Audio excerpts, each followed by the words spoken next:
Hello అండి, అందరికీ welcome back to my channel. ఈ వీడియోలో రథసప్తమి ఇంకా మా యానివర్సరీ, మా పెళ్లి రోజును ఏ విధంగా సెలబ్రేట్ చేసుకున్నాం, ఏం చేశానన్నది కంప్లీట్గా మీకు నేను షేర్ చేస్తాను.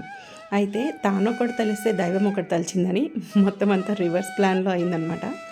ఒకసారి నా మొహం చూడండి ఎలా ఉన్నానో, ఫుల్ కోల్డ్ ఇంకా డస్ట్ ఎలర్జీ. మీకు వీడియోలో సరిగ్గా నాకు కళ్ళల్లో తెలియట్లేదు కానీ ఫుల్ రెడ్గా ఉన్నాయన్నమాట.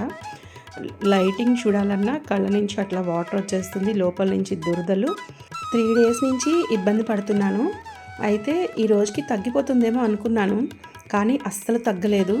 సో ఇంకేం చేస్తాం, మూవ్ ఆన్ అయిపోవడమే కదా. రథసప్తమికి నేను చాలా ప్లాన్లు వేశాను. కుంపట్లోని చక్కగా ఆవు పిడికలు పెట్టి పాలు పొంగించుకుందాము, సొంత ఇల్లు కదా ఈసారి అనుకుని చాలా ప్లాన్లు వేసుకున్నాను. అండ్ మా యానివర్సరీ కూడా 2 ఒకే రోజు వచ్చాయి. దాదాపు 20 ఏళ్ల తర్వాత ఇలా వచ్చిందండి. ఎందుకంటే కరెక్ట్గా మా పెళ్ళి రథసప్తమి ప్లస్ 4వ తారీఖు అయింది. ఈసారి కూడా 4వ తారీఖే రథసప్తమి వచ్చిందనమాట. సో అందుకని చాలా ఎగ్జైట్మెంట్తోని మంచిగా సెలబ్రేట్ చేసుకుందాం అనుకున్నాను, కానీ మొత్తం అంతా ఈ విధంగా అయిందనమాట. సరే, ఎంత ఒంట్లో బాగోకపోయినా అట్లీస్ట్ పాలు పొంగించి ప్రసాదం చేసి కాస్త నైవేద్యం పెట్టుకుందామని ఇంకా వంటగదిలోకి వచ్చాను. స్నానం చేశాను. అంత ఎలర్జీ ఉన్నా కూడా జస్ట్ తల స్నానం చేసేసాను.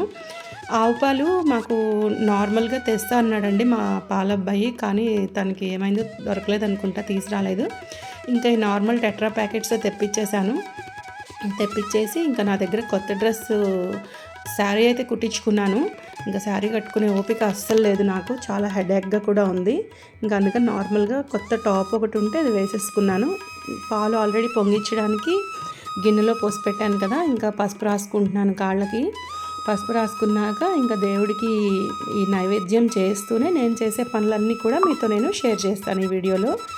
అండ్ మీరు ఎవరైనా మన ఛానల్ని కొత్తగా చూస్తున్నట్లయితే ఛానల్ని సబ్స్క్రైబ్ చేసుకొని పక్కనే ఉన్న బెల్ ఐకాన్ యాక్టివేట్ చేసుకోండి. నేను ఏ వీడియో పెట్టినా మీకు నోటిఫికేషన్ వస్తుంది అండ్ నన్ను సపోర్ట్ చేస్తారని అనుకుంటున్నాను. అయితే ఇక్కడ నేను దేవుడి గది మొత్తం క్లీన్ చేస్తున్నాను. 3 days అయింది నేను దీపారాధన చేయక. మళ్ళీ ఇవాళ అనమాట. ఇంక ఒంట్లో బాగోకపోతే ఏం చేస్తాను చెప్పండి, అసలు కళ్ళు తెరిచే ఇది కూడా లేదనమాట.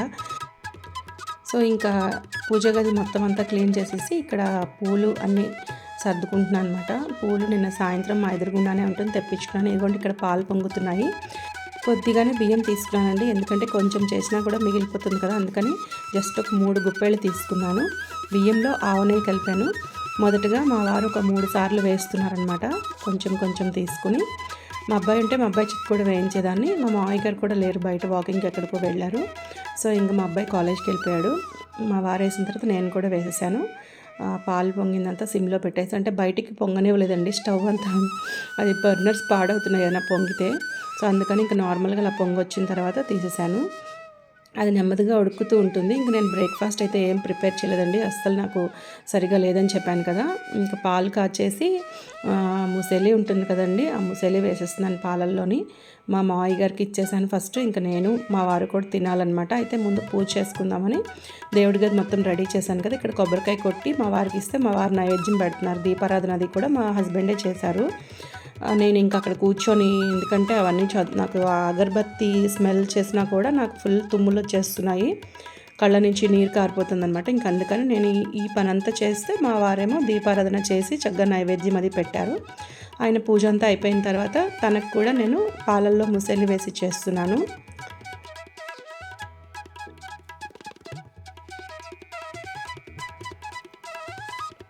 సో పరవాన్నం అయితే ఆల్మోస్ట్ ఉడికిపోయిందండి. ఇంక ఫైనల్గా బెల్లం వేస్తున్నాను. బెల్లం నేను డీప్ ఫ్రిడ్జ్లో స్టోర్ చేసుకుంటాను. ఎక్కువ తెప్పించేసుకున్నాను ఒకేసారి. ఇలాగా చిన్న చిన్న ముక్కలుగా కొట్టేసుకుని ఒక డబ్బాలో పెట్టుకుని డీప్ ఫ్రీజర్లో స్టోర్ చేసేసుకున్నాను. సో తగినంత బెల్లం వేసేసి పరవాన్నం చేస్తున్నాను. సూర్యనారాయణమూర్తి ప్రసాదమే అనుకుంటానండి, నాకు కరెక్ట్గా గుర్తులేదు. నేను ఒకవేళ రాంగ్ అయితే నాకు ఒకసారి కమెంట్ చేయండి మీరు, ఏ ప్రసాదం అన్నది. బయటకి ఇవ్వకూడదు, అట్లీస్ట్ గిన్నె కూడా బయట తోమటానికి వేయకూడదు, మొత్తం అంతా ఊడ్చేసి మనమే వేయాలి అని విన్నాను.